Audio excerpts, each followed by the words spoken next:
En raison de la formation et de la création de parcelles, le monde a formé deux grands continents habités au début, à savoir l'Europe et l'Asie. Les parties restantes du continent abritent souvent de nombreux tribus, minorités ethniques et ne sont connues qu'après le Xe siècle. Pour cette raison, le monde a progressivement formé deux courants principaux de culture, l'Est et l'Ouest.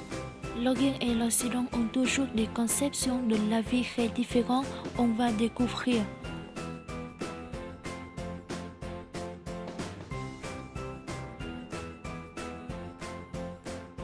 Dans les Occidentaux, ils sont nombreux de saluer à travers un contact physique. Au Royaume-Uni, tout le monde se serre la main pour se dire bonjour. Enfants, ne vous attendez pas à ce qu'une femme fait français vous fait la bise.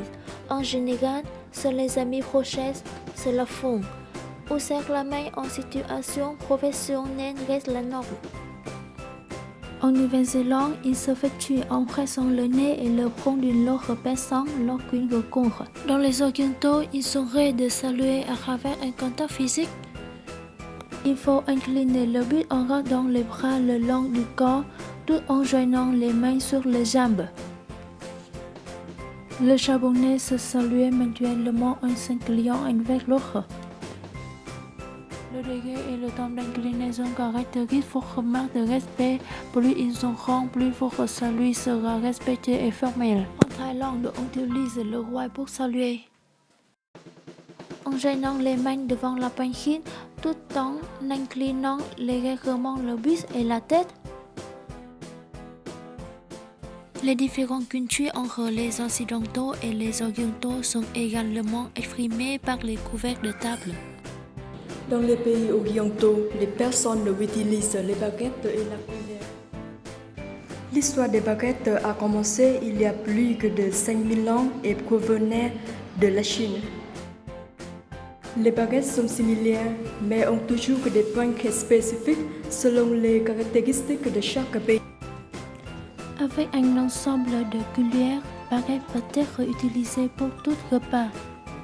Les Orientaux utilisent les baguettes et la cuillère, tandis que les Occidentaux utilisent le couteau, la fourchette et la cuillère. Il y a 4 des couteaux. Le couteau couper le pain et tariner le beurre, le couteau manger du poisson, le couteau à steak, le couteau pour plats principaux et autres.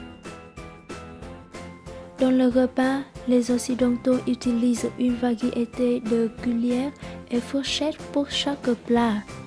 On doit savoir comment disposer les couvercles de table en fonction de leur plat.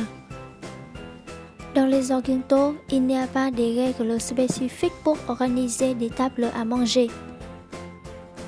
Dans les Occidentaux, les plats pour les plats principaux sont situés au centre. La cuillère à soupe est placée à droite du couteau à poisson. Dans les Orientaux, toutes les personnes mangent ensemble, c'est-à-dire que le plat est contenu dans un bol ou une assiette. Les personnes utilisent des baguettes. Aux pays occidentaux, les personnes mangent séparément dans chaque section. À côté de similitudes, les Occidentaux et les Orientaux existent encore de nombreuses différentes cultures, la différence de mode de vie, de l'opinion, de la hiérarchie, etc. Spécialement, la communication et les couvercles de table sont exprimés clairement.